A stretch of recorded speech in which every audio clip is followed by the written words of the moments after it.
তুচ্ছ হয়ে যায়। অদ্ভুত ব্যাপার হলো, ভয় কেটে গেলে মানুষ আবার আগের মতো অন্যায় করতে শুরু করে।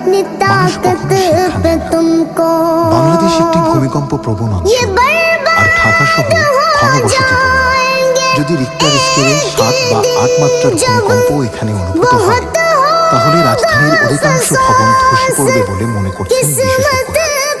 বন্ধ হয়ে যেতে পারে বিদ্যুৎ ও যোগাযোগ ব্যবস্থা। এই ভূমিকম্প আল্লাহর পক্ষ থেকে একটা সতর্কতা।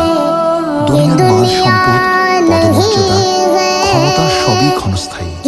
আজ যে ভয়টা মানুষের রাস্তায় নামিয়েছে, সেই ভয় যদি আমাদের হৃদয়কে আল্লাহর দিকে ফিরিয়ে দেয়, তাহলে সেটাও হবে আমাদের জন্য বড় প্রাপ্তি।